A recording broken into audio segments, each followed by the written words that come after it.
Hello dears, ഒരുപാട് കാര്യം ചാനലിലേക്ക് സ്വാഗതം. ഞാൻ പ്രഭാശങ്കർ, പാലക്കാട് കൊഴിഞ്ഞാമ്പാറ. നമ്മുടെ ചാനൽ ആദ്യമായിട്ടാണ് കാണണമെങ്കിൽ സബ്സ്ക്രൈബ് ചെയ്യൂ, ലൈക്ക് ചെയ്യൂ, അധികം പേരിലേക്ക് ഷെയർ ചെയ്യൂ. നമ്മുടെ ഇന്നത്തെ കാര്യം ഒരു ട്രാവൽ ലോഗാണ്. അതിനെക്കുറിച്ച് അധികം ഞാൻ പറയുന്നില്ല, കാരണം നമ്മുടെ ഒരു സ്റ്റോറി ലൈനിലാണ് ഞാൻ ഈ വീഡിയോ ചെയ്തിരിക്കുന്നത്. എല്ലാവർക്കും ഇഷ്ടപ്പെടും, കുട്ടികൾ തൊട്ട് ഇഷ്ടപ്പെടും എന്നാണ് എൻ്റെ ഒരു പ്രതീക്ഷ. അധികം ആരും എത്തിപ്പെടാത്തതും അധികം എക്സ്പോസ് ചെയ്യാത്തതുമായ കുറച്ച് കാര്യങ്ങളാണ് നമ്മുടെ ഇന്നത്തെ ട്രാവൽ. അപ്പോൾ നമ്മുടെ travel towards Ottapalam. Come on dears, നമ്മുടെ ലൊക്കേഷൻ ഒറ്റപ്പാലം ചെർപ്പശ്ശേരി റോഡിലുള്ള അനങ്ങന്മല എക്കോ ടൂറിസം സ്പോട്ടാണ്. നമ്മുടെ സ്റ്റോറി ഇവിടെ സ്റ്റാർട്ടാവുകയാണ്. ഒരു സ്റ്റോറി എന്ന് പറയുമ്പോൾ ഒരു വില്ലൻ വേണം, ഹീറോ വേണം, രണ്ടുമുണ്ട്. നമ്മുടെ വില്ലൻ കൊച്ചി രാജാവാണ്, സ്വീറ്റ് വില്ലൻ എന്ന് വേണം പറയും. നമ്മുടെ ഹീറോ അത് എൻഡ് ഓഫ് ദി സ്റ്റോറി പറയാം, അറിയും, നിങ്ങളെന്നെ അറിയും. നിങ്ങൾ ഈ കാണുന്ന സ്ഥലം അനങ്ങന്മല എക്കോ ടൂറിസം സ്പോട്ടാണ്. ടിക്കറ്റ് എടുത്ത് സാധാരണ സഞ്ചാരികൾ വന്ന് കാണുന്ന സ്ഥലം. പക്ഷേ നമ്മുടെ ലൊക്കേഷൻ ഇവിടെയല്ല, ഇതുക്കും മേലെ. കമോൺ, നമ്മൾ അവിടേക്ക് പോവാം. ഇവിടുന്ന് 2 കിലോമീറ്റർ ഉണ്ട്. ഇതെന്താ തോമസ് മോഹൻ സാർ ഇങ്ങനെയൊക്കെ പറയുന്നത്?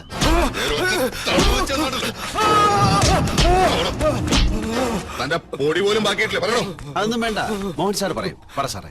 ഞാൻ സത്യമായിട്ട് ഒരു പാവമാണ്, പണക്കാരനാണ്. അതെ, ബാബ കല്യാണി. ആ സിനിമ ഷൂട്ട് ചെയ്ത ഒരു ലൊക്കേഷൻ കൂടിയാണിത്, കാടാമ്പാറ. അധികം ഹൈറ്റ് ഇല്ലാത്ത ഒരു മലയാണ്. കയറി ചെന്നാൽ നമുക്ക് കാണാൻ പറ്റുന്നത് ഒരു സൈഡ് അനങ്ങന്മല, ഒരു സൈഡ് കൂനന്മല. ഫുൾ പച്ചപ്പ്. ഈ സമയമായതുകൊണ്ടായിരിക്കാം മഴ ഉണ്ട്, അല്ലെങ്കിലും പച്ചപ്പിന് യാതൊരു കുറവുമില്ലാത്തൊരു സ്ഥലമാണ് നമ്മുടെ ഒറ്റപ്പാലം. ദേ കാണുന്നതാണ് പച്ച പുതപ്പ് വിരിച്ച പോലെയുള്ള ഭംഗി. ഇതാ കാണുന്ന തെങ്ങും തോട്ടം വരിക്കാശ്ശേരി മന. ആക്ച്വലി അവർ വരിക്കുമാഞ്ചേരി മന അവരുടെ ഉടമസ്ഥയിൽപ്പെട്ടതാണ്. മുമ്പ് കൂനന്മലയ്ക്കും അനങ്ങന്മലയ്ക്കും ഇടയിലുള്ള 2 ദേശമുണ്ട്, കീഴൂർ മേലൂർ. അത് മുഴുവൻ അവരുടെ അധീനതയിലായിരുന്നു അതൊരു കാലം. അപ്പോൾ നമ്മൾ കണ്ട കാടാമ്പാറ ആർക്കും എത്തിച്ചെല്ലാൻ പറ്റിയൊരു സ്ഥലമാണ്. സുഖമായിട്ട് പോവാം. നിങ്ങൾ ആ വഴിക്ക് പോവുകയാണെങ്കിൽ തീർച്ചയായിട്ടും അത് കാണണം. നമ്മൾ ഇനി പോകാൻ പോകുന്നത് ചെറുമല. അനങ്ങന്മലയ്ക്കും കൂനന്മലയ്ക്കും ഇടയിലുള്ള മറ്റൊരു ഹൈറ്റായിട്ടുള്ളൊരു മല കൂടിയാണ് ചെറുമല. ഇത് നല്ലൊരു ട്രെക്കിംഗ് അനുഭവം തരും, കാരണം നല്ല കുത്തനെയുള്ള മലയാണ്. ഏകദേശം 900 മീറ്ററോളം ഹൈറ്റ് ഉണ്ട്. ഒരു 20 മിനിറ്റെങ്കിലും നമുക്ക് നടന്ന് കയറാനുണ്ട്. കുത്തനെയുള്ള മല, സൂക്ഷിച്ച് കയറണം. കൈവരികളോ പിടിക്കാനോ സ്റ്റെപ്പോ ഒന്നും തന്നെ ഇല്ല. അത് ശ്രദ്ധിക്കേണ്ട ഒരു കാര്യമാണ്. ആ കാണുന്നത് സുബ്രഹ്മണ്യ ക്ഷേത്രം, മേലൂർ സുബ്രഹ്മണ്യ ക്ഷേത്രം. നമ്മുടെ ചെറുമലയുടെ മേളിൽ നിന്ന് കാണാൻ പറ്റിയ ഒരു വിഷ്വലാണ്. ഒപ്പം ആ ദേശം മുഴുവൻ തന്നെ നമുക്ക് അതിൻ്റെ മുകളിൽ നിന്ന് കാണാൻ പറ്റും. എല്ലാം പച്ചപ്പ് തന്നെയാണ്, ഭംഗിയോട് ഭംഗി. നമ്മുടെ അനങ്ങന്മലയ്ക്ക് ഒരു മിത്തുണ്ട്. ഒന്നല്ല, 2 മിത്തുണ്ട്.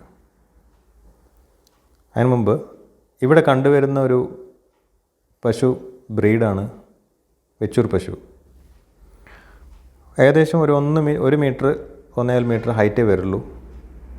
നല്ല ആരോഗ്യമുള്ള പശുക്കൾ, നല്ല പാല്, അതവിടെ കാണാൻ സാധിക്കുക. ഞങ്ങൾക്കൊന്ന് കാണാൻ സാധിച്ചു. അതിൻ്റെ ഹൈറ്റ് അറിയണമെങ്കിൽ അടുത്ത് പോയി നിന്ന് വീഡിയോ എടുക്കാമായിരുന്നു. പക്ഷേ ആളെ ഒരു പ്രശ്നക്കാരനാണോ എന്ന് തോന്നിയിട്ട് ഞങ്ങൾ പോയില്ല. ഇനിയും വീഡിയോ എടുക്കാനും നിങ്ങളോട് അവതരിപ്പിക്കാനൊക്കെ ഉള്ളതല്ലേ, എന്തിനാ റിസ്ക് എടുക്കണത്. അപ്പോൾ നമ്മുടെ അനങ്ങന്മലയുടെ മിത്ത്, പണ്ട് ഹനുമാൻ മൃതസഞ്ജീവനിയായിട്ട് പോകുമ്പോൾ ആ മൃതസഞ്ജീവനിയുടെ ഒരു പാളി അടർന്നു വീണാണ് അനങ്ങന്മല ഉണ്ടായിട്ടുള്ളത് എന്നാണ്. അത് വിശ്വസിക്കേണ്ടിയിരിക്കുന്നു. കാരണം അനങ്ങന്മലയിലുള്ള അധികം ചെടികൾക്കും മരുത്തുവ ഗുണമുണ്ട്. അതാ ആ മലയുടെ സ്പെഷ്യാലിറ്റി. തൊഴിൽ കൃഷിയാണ്. കൃഷി ഒരു മെയിൻ വരുമാന മാർഗ്ഗമാണ്. അതുകൊണ്ടാണ് പ്രകൃതി എന്നും സംരക്ഷിക്കപ്പെട്ടിരിക്കുന്നത്. അതുപോലെ തന്നെ മുന്നേ കാലങ്ങളിൽ ഇവിടുത്തെ ഓരോ വീട്ടിൽ നിന്നും ഒരാളെങ്കിലും മിലിറ്ററിയിലോ ഡിഫൻസിലോ ഉണ്ടായിട്ടുണ്ട്. ജനിച്ച നാട്ടിൻ്റെ നന്മ എല്ലാവരിലും എത്തിക്കണം എന്ന മനസ്സോടുകൂടി ഇത്രയും ഡീറ്റെയിൽസ് പറഞ്ഞു തരികയും ഈ വീഡിയോ ചെയ്യാൻ എൻ്റെ ഒപ്പം ഉണ്ടാവുകയും ചെയ്ത ആ നാട്ടുകാരനായ സബിനും ദുർഗാദാസിനും ഒപ്പം എൻ്റെ പ്രിയ സഹോദരൻ അനൂപിനും ഞാൻ ഈ അവസരത്തിൽ നന്ദി പറയുന്നു. Thank you bros. ഇനി നമുക്ക് അടുത്ത സ്പോട്ടിലേക്കാണ് നമ്മുടെ യാത്ര. കയറുന്നതിനേക്കാളുപരി ഇറങ്ങുമ്പോൾ സൂക്ഷിക്കാനുണ്ട്. സ്ലിപ്പായ താഴെ നോക്കിയാൽ മതി, ഇടയിലൊന്നും ലാൻഡിങ്ങേ ഇല്ല.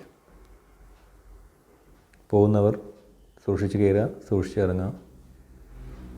മുകളിലെത്തിയാൽ കാണാൻ ഒത്തിരി സംഭവങ്ങളുണ്ട്.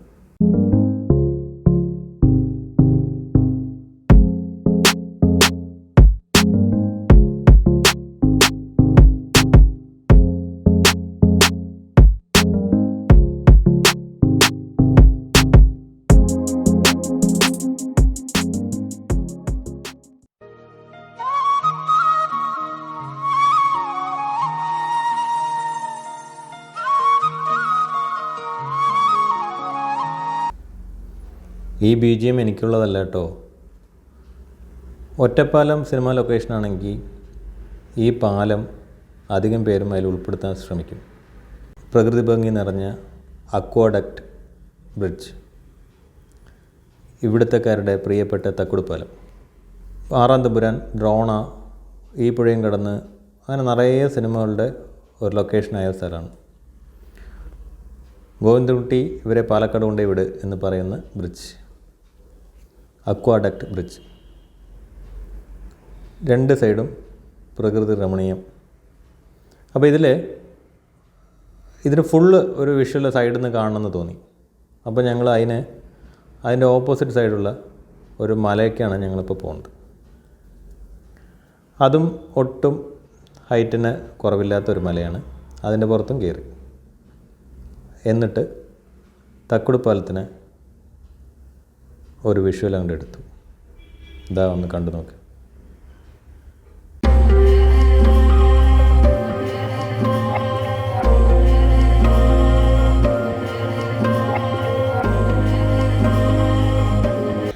ഇവിടെ ഈ മലകളെ പോലെ തന്നെ അമ്പലങ്ങൾക്കും യാതൊരു കുറവില്ല. അതിനും ഓരോ സ്റ്റോറിയുണ്ട്.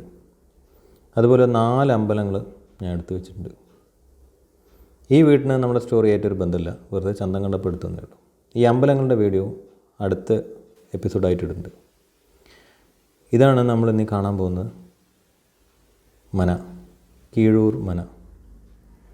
അവിടുത്തെ കാരണവർ രവി നമ്പൂതിരി ഏകദേശം 300 വർഷങ്ങൾക്ക് മുമ്പ് പണിതൊരു മനയാണ്. അത് സാമൂതിരിയുടെ കയ്യിൽ നിന്ന് ഗിഫ്റ്റായിട്ട് ഇവർക്ക് കിട്ടിയതാണ്. അതെന്താണ് എന്നുള്ളത് പുള്ളി തന്നെ സ്റ്റോറി നറേറ്റ് ചെയ്യുന്നുണ്ട്. ഈ വയസ്സിലും ഇതുവരെയ്ക്കും അങ്ങനെ ആ ക്യാമറയുടെ മുന്നിൽ പ്രത്യക്ഷപ്പെടാത്ത ആളാണ്. നമുക്കൊരു ഭാഗ്യം കിട്ടി, എനിക്കൊരു ഭാഗ്യം കിട്ടി എൻ്റെ ചാനലിൽ പുള്ളിയെ പരിചയപ്പെടുത്താൻ. അതിൽ ഞാൻ വളരെയധികം സന്തോഷിക്കണം, അഭിമാനിക്കണം. പഴയ 4 കെട്ട്, വീട്ടിൻ്റെ ഉള്ളിൽ നിന്ന് കുളത്തിലേക്ക് ഇറങ്ങാനുള്ള വഴി, എല്ലാ മരങ്ങളും അതുപോലെ സൂക്ഷിച്ചിട്ടുണ്ട്.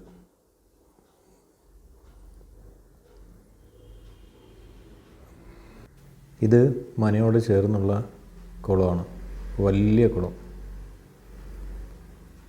നമുക്കിനി തമ്പുരാനോട് ചോദിക്കാനും കേൾക്കാനുള്ളത് ഈ മന എങ്ങനെ പുള്ളിയുടെ കയ്യിലെത്തി, ഒപ്പം ഈ അനങ്ങന്മലയുടെ സ്പെഷ്യാലിറ്റീസാണ്. പുള്ളി അത് ഡീറ്റെയിലായി പറഞ്ഞു തരുന്നുണ്ട് കേട്ടോ. ഇത് തുടക്കത്തിൽ മനയല്ല, സാമൂതിരിയുടെ കോവിലകയറ്റല്ല, ഞങ്ങൾക്ക് സംഭാവനയായിട്ട് കിട്ടിയതാണ്. സാമൂതിരിയുടെ കയ്യിൽ നിന്ന് അത് സംഭാവനയായിട്ട്. സാമൂതിരി മരിച്ചു, എന്നിട്ട് അടുത്ത കോറനേഷൻ ഉണ്ടല്ലോ, അതിന് എന്താ പറയുക, പേര് പറയുക, അരിട്ടുവാഴ്ച. ആ അരിട്ടുവാഴ്ചയ്ക്ക് സാമൂഹ്യ തയ്യാറായ സമയത്ത് കൊച്ചി രാജാവ് അതിനെ, അവർ എപ്പോഴും കീരിയും പാമ്പുമാണ്, അതിനെ മുട്ടക്കാൻ ഒരുങ്ങി. ആ വിവരം ഞങ്ങളുടെ കാർമോര ചെറുപ്പക്കാരനായിട്ടുള്ള ആൾ വേദം പഠിക്കുന്നുണ്ടായിരുന്നു ആ കാലത്ത് തൃശ്ശൂർ. അദ്ദേഹത്തിന് അതെങ്ങനെ ഇൻഫർമേഷൻ കിട്ടി, അല്ലെങ്കിൽ സ്വയം അനുമാനിച്ചു. എന്നിട്ട് അങ്ങനെ സാമൂതിരിക്ക് വിവരം കൊടുത്തു. ഒരുങ്ങിയിരിക്കണം, ഒരുങ്ങി വരുന്നുണ്ടാകുമെന്നും പറഞ്ഞില്ല. കൊച്ചി രാജാവിൻ്റെ പട അവിടെ ചെന്നപ്പോഴേക്ക് അവർ ഓർക്കാപ്പുറത്ത് അവിടെ അധികം ആളുകൾ അങ്ങനെ പരാജയപ്പെട്ടുകൊണ്ട് പോരും ചെയ്തു. അരിയിട്ട് വായിച്ച മുടങ്ങിയില്ല. വളരെ സീക്രട്ടായിട്ടാണ് ഇത് കൊച്ചി രാജാവ് പ്ലാൻ ചെയ്തത്. എന്നിട്ട് ഇതെങ്ങനെ ലീക്ക് ചെയ്തു, ആര് ഇൻഫർമേഷൻ കൊടുത്തു എന്നുള്ളത് ഉടനോളം അന്വേഷിച്ചു. കൊച്ചിയിൽ എവിടെയും വീഴാൻ കിട്ടിയില്ല. ഇനി ഒരു സ്ഥാപനം മാത്രമേ ബാക്കിയുള്ളൂ. ഈ വിദ്യാഭ്യാസം ഉണ്ടല്ലോ, വേദത്തിൻ്റെ വിദ്യാഭ്യാസം, അവിടെ കുറച്ച് നമ്പൂതിരിമാരും ചെറിയ കുട്ടികളും മാത്രമേ ഉള്ളൂ. അവരെ സസ്പെക്ട് ചെയ്യുന്നുണ്ടായില്ല, വേറെ ഒന്നുമില്ലേനു. അപ്പോൾ എന്ത് ചെയ്തു എന്ന് പറഞ്ഞിട്ടുണ്ടെങ്കിൽ മദ്രാസിലേക്ക് അവിടുത്തെ ഇൻവെസ്റ്റിഗേഷൻ എക്സ്പെർട്ടിനെ വന്നു. അയാളും ഇവിടെ വന്നിട്ട് അന്വേഷിച്ചു. അയാൾക്കും വേറെ വിവരം കിട്ടി. എന്നാൽ ഇതിനെ തന്നെ വിളിക്കാൻ പറഞ്ഞിട്ട് വിളിച്ചു. അയാൾക്ക് ഹെഡ് അവർക്ക് വിവരം കിട്ടിയില്ല. ആട്ടെ കുട്ടികളോട് ചോദിക്കാമെന്ന്. അല്ലെങ്കിൽ കുട്ടികളുടെ പെരുമാറ്റത്തിൽ ആരെങ്കിലും നല്ല വ്യത്യാസം ആ സംഭവത്തോട് അടുക്കല്ല. അപ്പം ഈ കുട്ടികളെ പഠിപ്പിക്കുന്ന ആൾ പറഞ്ഞു, സാധാരണ അവർ പറയുമ്പോഴേക്ക് ഗ്ലാസ് ഇതിൽ രണ്ടാൾ അന്ന് ഇങ്ങനെ ഉറക്കാൻ പോക്കണതായിട്ടാണ് കണ്ടത്. ഇങ്ങനൊരു ചേഞ്ച് വേണ്ട. കുട്ടികളോട് വരാൻ പറഞ്ഞു. വന്നു, ചോദിച്ചു, വിവരം കൊടുത്തു, ചോദിച്ചു. വന്നു പറഞ്ഞു, എൻ്റെ കൊടുക്കാനുണ്ടോ? എൻ്റെ രാജാവ്. ഞാനല്ലേ രാജാവ്, നീ എന്നെ ചോദിച്ചു കൊച്ചു രാജാവ്. അതെ, എൻ്റെ രാജാവ് എന്ന് പറഞ്ഞു. അപ്പം ആ എക്സ്പ്രഷനും അല്ലെങ്കിൽ ആ പ്രസൻറ്റേഷനില്ല, നല്ല മതിപ്പ് തോന്നി രാജാവിന്. വേഗം മോതിരം ഊരിയിട്ട് കൊടുത്തു. അപ്പോൾ ഒപ്പുണ്ട് സതീർത്ഥ്യനായിട്ട് അവിടെ ഞങ്ങളുടെ മനുഷ്യരിയുടെ അയൽവാസി, അയാൾ ഒപ്പം എപ്പോഴും ഉണ്ടാവും. അയാൾക്ക് ആദ്യം കൊടുക്കാൻ കൊടുത്തു. അപ്പോൾ ഇമ്പ്രഷൻ ഒന്നും കൂടി ഇല്ലാത്തേ. അപ്പോൾ വള ഊരിയിട്ട് കാരണവർക്ക് കൊടുത്തു. ഏട്ടത്തെ കൈ കാണിച്ചു. രാജാവിൻ്റെ സമ്മാനം ഏട്ടത്തെ കൈ കൊണ്ടാ ചോദിച്ചാൽ വാങ്ങാൻ വെച്ചു. എൻ്റെ രാജാവ് വേറെയാണോ പറഞ്ഞു. ആ ഇടത്തെ കയ്യിൽ തന്നെ കൊടുക്കുകയും ചെയ്തു. ഈ വിവരം സാമൂതിരി അറിഞ്ഞു. എങ്ങനെ? എന്നിട്ട് ആ വലത്തെ കയ്യിലേക്ക്, ഈ കുട്ടിയുടെ വലത്തെ കയ്യിലേക്ക് പ്രസൻ്റായിട്ട് കൊടുത്തതാണ് ഇത്. ഞങ്ങളുടെ എല്ലാ ഏകദേശം ഇപ്പോൾ എത്ര കൊല്ലം പഴക്കമായി ഈ മനയ്ക്ക്? ഇതിന് ഒരു 300 ചില്ലാനം എന്നാണ് അനുമാനം.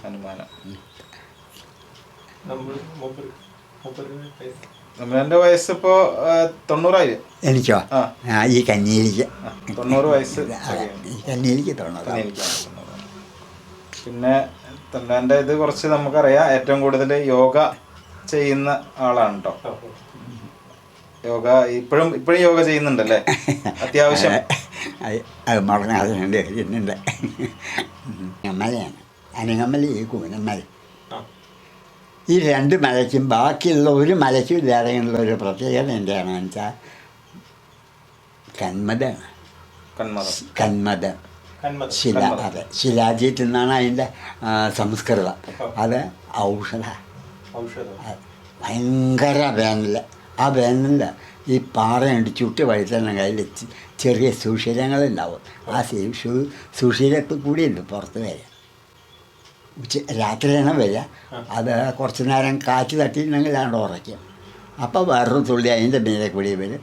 അങ്ങനെ രാവിലെ ആകുമ്പോഴേക്ക് കുറേ ഏരിയ ഒന്നിച്ച് ഇതിങ്ങനെ വന്നിട്ട് നിൽക്കണുണ്ടാവും. അവിടേക്ക് കുരങ്ങനെത്തിച്ചാൽ കുരങ്ങനത് നിൽക്കും. കുരങ്ങനെത്താത്തങ്ങനെയുള്ള സ്ഥലങ്ങളുണ്ടാവില്ലേ, അവിടെയൊക്കെ നമ്മൾ പണിക്കാരെ കയറും ഏണിയും കൂടി കൊണ്ടുപോയിട്ട് മുകളിൽ ആൾ പിടിക്കും. അരയിൽ കയറ് കെട്ടിയിട്ട് താഴത്തേക്ക് ഇറങ്ങിയിട്ട് ഈ സ്ഥലം വെള്ളം ഉണ്ടാവും. ആ പാത്രത്തിൽ തുണിയും മുക്കി തുടച്ചെടുക്കുക. എന്നിട്ട് ഇവിടെ കൊണ്ടുവന്നിട്ട് അരിച്ച് ഉണക്കും.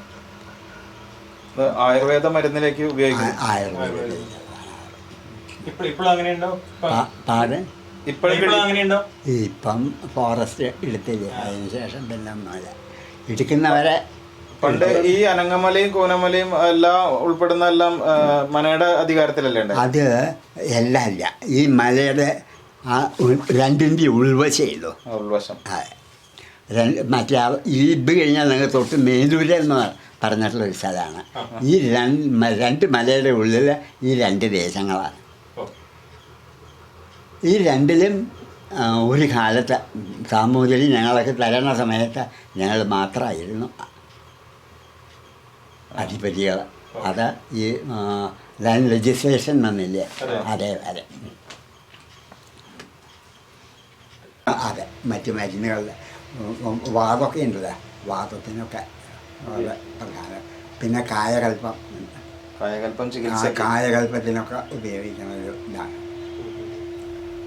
ഇത്രയും ഡീറ്റെയിൽസ് പറഞ്ഞു തന്നതിന് താങ്ക് യു തമ്പുരാൻ. നമ്മുടെ കഥയിലെ ഹീറോ ഈ തമ്പുരാൻ്റെ കാരണവരാണ്.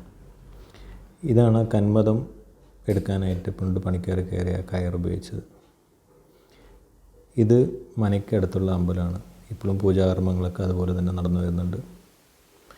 അപ്പോൾ ഈ പറഞ്ഞ ഡീറ്റെയിൽസ് എല്ലാവർക്കും ഇഷ്ടമായിട്ടുണ്ടാകുമെന്ന് വിചാരിക്കുന്നു. ഇത് എൻ്റെ അറിവിലുള്ള ഡീറ്റെയിൽസാണ്. എന്തെങ്കിലും തെറ്റുകുറ്റങ്ങളുണ്ടെങ്കിൽ ക്ഷമിക്കുക, എന്നിൽ അറിയിക്കുക. അപ്പോൾ മറ്റൊരു വീഡിയോ ആയിട്ട് നിങ്ങളുടെ മുന്നിൽ വീണ്ടും എത്തിച്ചേരുന്നതാണ്. ഏവർക്കും നന്ദി, നമസ്കാരം. എല്ലാവരും ഈ വീഡിയോ ലൈക്ക് ചെയ്യുക, സബ്സ്ക്രൈബ് ചെയ്യുക.